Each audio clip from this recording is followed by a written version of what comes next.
दोस्तों आज की इस वीडियो में हम बात करेंगे एनसीईआरटी क्लास 7 एसएसटी क्लास 6 के चैप्टर के बारे में, जो कि भारत की सांस्कृतिक जड़ों से जुड़ा हुआ है। इस चैप्टर में हमने इसका एक पार्ट कंप्लीट कर रखा है।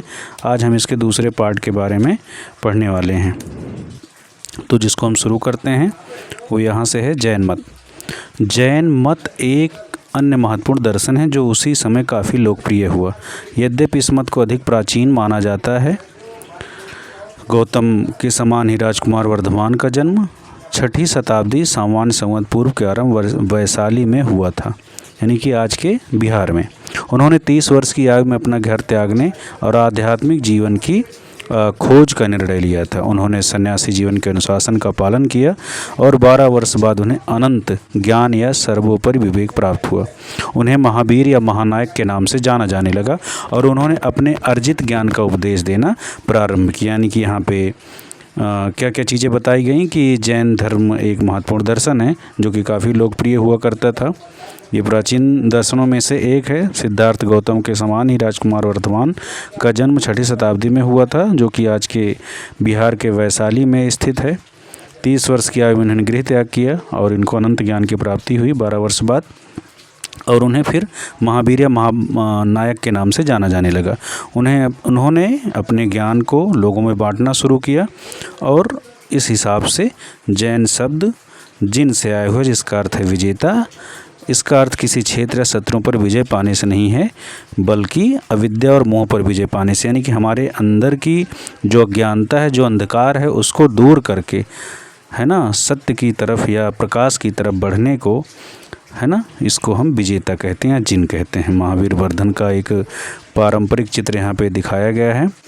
जैन मत के उपदेशों में अहिंसा, अनेकांतवाद और अपरिग्रह शामिल हैं, यानी कि इसमें अहिंसा और अपरिग्रह वगैरह शामिल हैं। ये विचार काफ़ी हद तक बौद्ध तथा वेदांत दर्शन के विचारों को साझा करते हैं, यानी कि वेदांत और बौद्ध धर्म के जो दर्शन थे लगभग उससे मिलते जुलते ये दर्शन यहाँ पे आपको जैन धर्म में भी मिलने वाले हैं, जो कि महत्वपूर्ण रूप से भारतीय संस्कृति का केंद्र रहे हैं। इनमें से प्रथम विचार को महावीर के एक कथन के द्वारा समझा जा सकता है, जो निम्न प्रकार से है। सांस सभी लोग लेते हैं। उपस्थित जीवित संवेदनशील जीवों को मारा न जाए, ना ही उनके साथ हिंसा की जाए, ना दुर्व्यवहार किया जाए, ना ही सताया जाए तथा ना ही दूर हटाया जाए। ये शब्द हैं महावीर स्वामी जी के, जिसके हिसाब से हमें जैन धर्म के दर्शन के बारे में पता चलता है। जैन धर्म का दर्शन भी वो भी भारतीय प्राचीन परंपरा का एक भाग रहा है। अंतिम दो बातों को सरल शब्दों में समझते हैं। अनेकांतवाद का अर्थ क्या है, यानी कि अनेकांतवाद क्या है? केवल एक पक्षीय दृष्टिकोण नहीं, अर्थात सत्य के अनेक पक्ष हैं। इसे केवल एक कथन द्वारा पूरी तरह समझाया नहीं जा सकता, इसे हम अनेकांतवाद कहते हैं। दूसरी चीज़ की अगर यहाँ पे अपरिग्रह की बात की जाए तो अपरिग्रह का अर्थ है असंग्रह, यानी कि इसके अंतर्गत पार्थिव वस्तुओं से दूर और स्वयं को जीवन में केवल अनिवार्य वस्तुओं तक ही सीमित रहने की सलाह दी गई। यानी कि ऐसी वस्तुओं का हम संचय ना करें, उनका संग्रहण ना करें जो कि हमारी आवश्यकता से बाहर की हैं। यानी कि हमें जितने की ज़रूरत है और जितने न्यूनतम में हमारा जीवन चल सकता है, हमें उन्हीं वस्तुओं का ही संग्रह करना है। तो इस चीज़ को हम अपरिग्रह कहते हैं, जो कि जैन धर्म का एक महत्वपूर्ण तत्व है। अब आगे अगर हम बढ़ते हैं तो जैन मत में सभी जीवों, मानव से लेकर अदृश्य जीवों तक आपसी संबद्धता और आपसी निर्भरता पर भी बल दिया गया, क्योंकि ये सभी एक दूसरे के पूरक हैं और एक दूसरे के बिना जीवित नहीं रह सकते हैं। प्रकृति, जीवों और वनस्पतियों का अध्ययन करने वाले वैज्ञानिकों ने इस सत्य की बार बार पुष्टि की, यानी कि सभी जीव, जैव वस्तु, अजैव वस्तु सभी एक दूसरे से जुड़ी हुई हैं। जैसा कि आप अन्य जगहों पर भी इस बात को पढ़ते और समझते हैं कि धरती पर पाई जाने वाली समस्त बायोटिक और एबायोटिक जितने भी प्रकार की चीज़ें हैं, सब एक दूसरे से जुड़ी हुई हैं।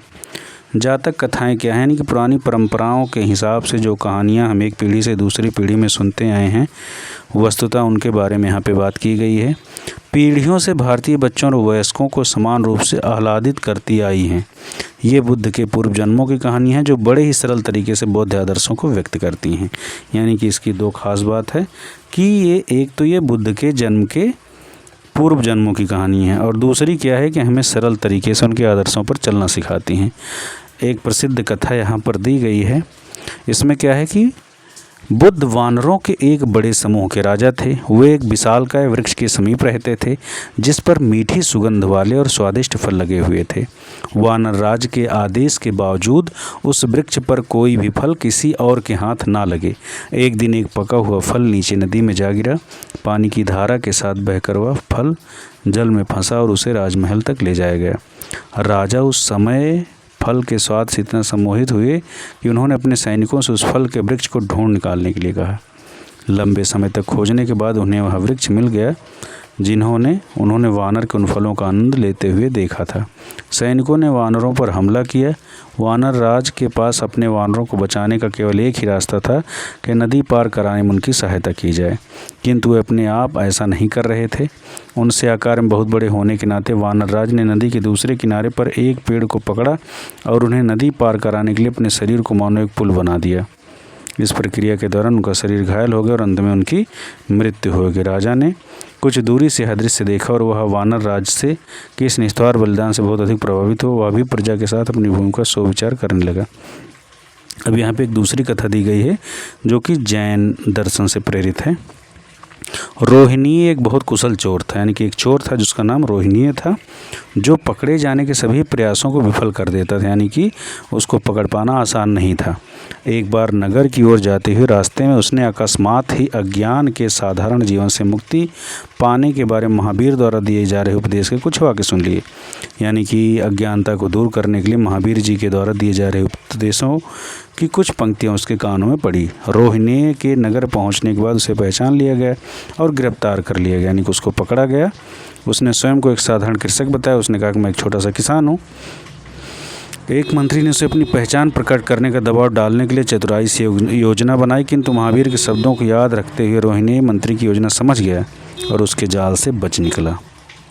बाद में रोहिणी को बहुत पछतावा हुआ। वह महावीर के पास गया और अपने अपराधों को स्वीकार किया। उसने चुराया हुआ धन वापस किया और अपने अपराधों के लिए क्षमा मांगी। वह भिक्षु बन गया और उसने अब तक के भ्रमणपूर्ण जीवन का एहसास हुआ।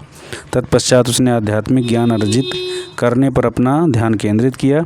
यह कहानी सम्यक कर्म और सम्यक विचारों के महत्व को दर्शाती है और यह भी बताती है कि हर व्यक्ति को जीवन में दूसरा अवसर मिलना चाहिए, यानी कि हर किसी को अपने अंदर परिवर्तन करने के लिए, अपने अंदर सुधार करने के लिए मौका दिया जाना ज़रूरी होता है। इस चित्र में अगर आप देखें तो इसमें कुछ चीज़ें यहाँ पे ज़रूरी चीज़ें हैं जो दिखाई दे रही हैं। इस चित्र से आपको क्या समझ में आता है वो आप हमें बता सकते हैं। उपरोक्त भित्ति चित्र नई दिल्ली के एक जैन मंदिर से लिए गए हैं। इसमें जो चीज़ें आपको दिखाई दे रही हैं वो हमें आप कमेंट में बता सकते हैं। बौद्ध मत और जैन मत दोनों में ही अहिंसा का अर्थ व्यक्ति या जीव के प्रेरित शारीरिक हिंसा करने से भी कहीं अधिक है। इसमें विचारों की हिंसा से भी संयम रखने के लिए कहा गया, यानी कि किसी को आपकी वाणी से, आपके किसी प्रकार के वचन से अगर किसी को कष्ट हो रहा है तो उससे भी हिंसा के रूप में माना जाता है। जैसे कि किसी के बारे में बुरी भावना नहीं रखना। यदि हम अपने आप को ध्यान से देखें तो हमें ऐसे नकारात्मक विचार स्वयं में अनुभव होते हैं और हमें इन्हें सकारात्मक विचारों में बदलना सीखना चाहिए। कभी कभार ये नकारात्मक विचार स्वयं हमारी ओर भी निर्देशित होते हैं, यानी कि वो कभी कभी हमारी तरफ भी इंगित करते हैं। बौद्ध, यानी कि महाराष्ट्र में छठवीं और 10वीं शताब्दी सामान्य संवत के बीच पहाड़ों में काट कर बनाई गई गुफाएं है ना, महाराष्ट्र के एलोरा नाम से हैं, नामक स्थान पे हैं।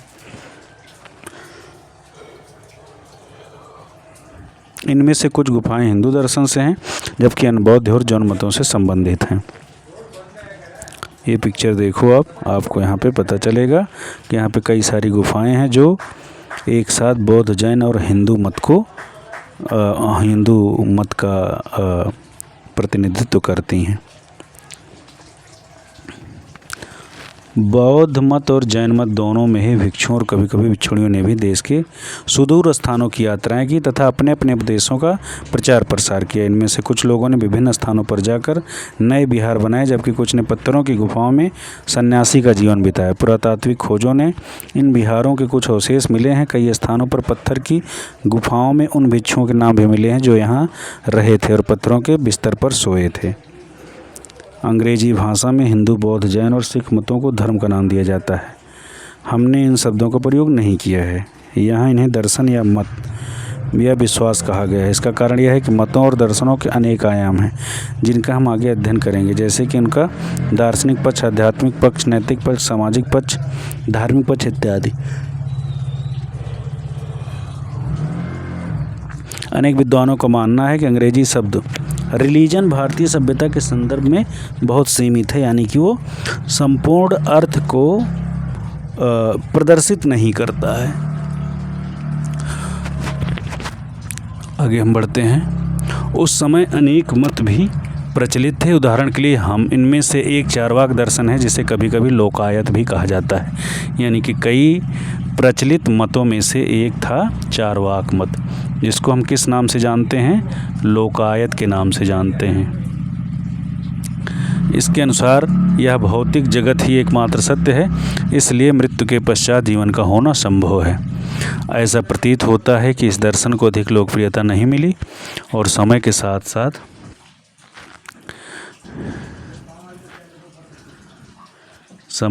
साथ यह विलुप्त हो गया।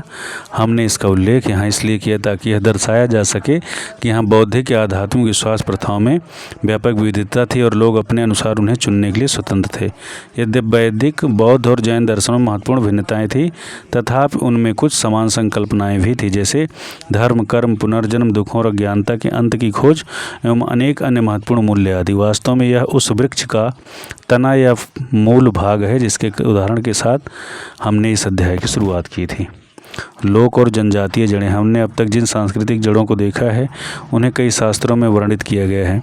भारत में समृद्ध मौखिक परंपराएं भी रही हैं। इसका अर्थ है कि उन उपदेशों और प्रथाओं के बारे में जो कि नित्य अभ्यास के द्वारा आगे संचारित हुआ, न कि लिखित शास्त्रों के द्वारा वेदों के संदर्भ में लागू होता है।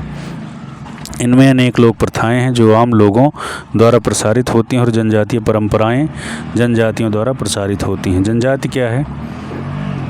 इस सामाजिक इकाई की अनेक परिभाषाएं दी गई हैं। आज के समय में मानव वैज्ञानिक जनजाति को उन परिवारों या वंशों का समूह मानते हैं जो एक सामान्य उत्पत्ति, संस्कृति और भाषा साझा करते हैं, आपस में निकट संबंध बनाए रखते हुए समुदाय में रहते हैं, जिसके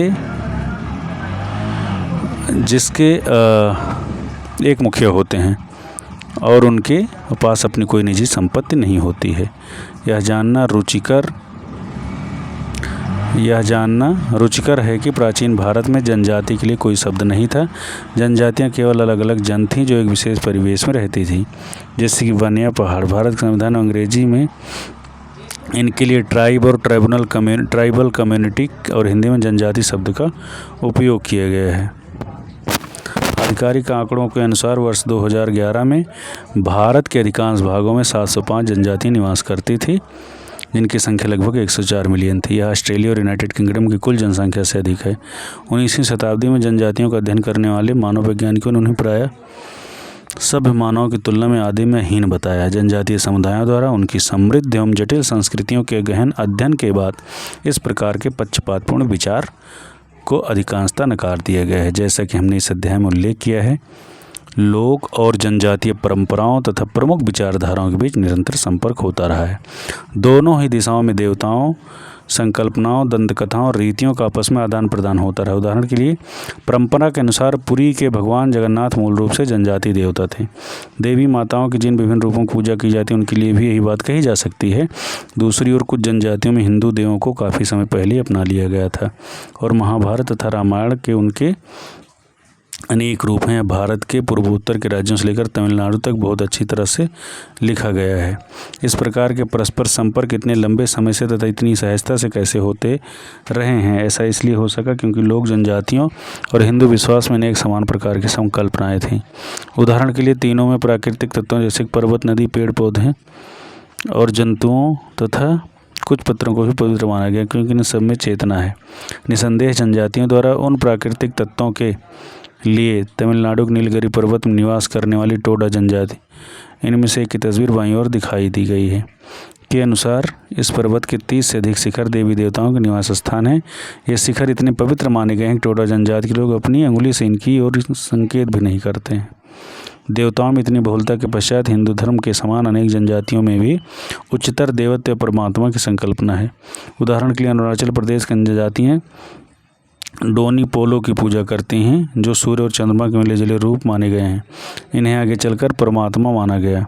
मध्य भारत के क्षेत्र में खंडोबा भगवान के संबंध में ऐसा भी है।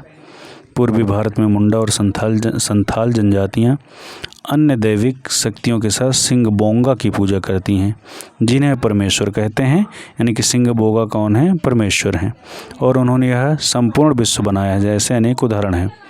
भारतीय समाजशास्त्री आंद्रे वेते ने इस स्थिति के बारे में कुछ इस तरह बताया है। भारतीय उपमहाद्वीप में रहने वाली अन्य हजारों जातियां और जनजातियां इतिहास के आरंभिक समय तथा उससे भी पहले से आपस में एक दूसरे की धार्मिक आस्थाओं और प्रथाओं को प्रभावित करती रही हैं। जनजातीय धर्मों पर यह हुए हिंदू धर्म दर्शन के प्रभाव को व्यापक रूप से स्वीकार किया गया, किंतु यह भी सत्य है न केवल इसके निर्माण के चरण में बल्कि इसके पूरे विकास क्रम में हिंदू दर्शन जनजातीय अवस्थाओं से प्रभावित हुआ है। स्पष्ट रूप से इस लंबे समय के परस्पर संपर्क का परिणाम आपसी समृद्धि रही है। इस प्रकार लोक और जनजातीय मान्यताएं और प्रथाएं बहुत ही सांस्कृतिक जड़ों में महत्वपूर्ण स्थान रखती हैं। हम अगले अध्याय में इसके विषय में और विस्तार से बताएंगे। आगे बढ़ने से पहले अभी तक हमने क्या पढ़ा? भारत के प्राचीनतम ग्रंथ वेदों ने अनेक दर्शनों को जन्म दिया। वेदांत और योग इनमें प्रमुख हैं। बौद्ध और जैन मत वेदों के प्राधिकार क्षेत्र से पाए गए और उन्होंने कुछ विशिष्ट मूल्यों और प्रथाओं पर बल दिया। यद्यपि इन मतों के सिद्धांत और विधियाँ भिन्न थे, फिर भी इनमें कुछ महत्वपूर्ण संकल्पनाएं समान थे। ये दुख के कारण और अज्ञान के निवारण के साधनों का पता लगाने का सतत प्रयास करते रहे। हजारों वर्षों से जनजातीय विश्वास, प्रथाओं तथा कलाओं का हिंदू दर्शन के साथ मेल जोल होता रहा है। इनके बीच दोनों ओर से अबाधित आदान प्रदान चलता रहा। जनजातीय विश्वास प्रथाएं आमतौर पर भूमि और उसकी विशेषताओं को पवित्र मानती हैं। उनमें प्रायः देवत्व की उच्च संकल्पना भी होती है। तो अभी तक हमने चैप्टर 7 के बारे में डिस्कशन किया। ये चैप्टर 7 नई बुक पर आधारित है। मुझे उम्मीद है कि ये चैप्टर आपको अच्छे से समझ में आया होगा। हम आगे नए चैप्टर के साथ मिलेंगे, तब तक के लिए आप पढ़ते रहिए। धन्यवाद।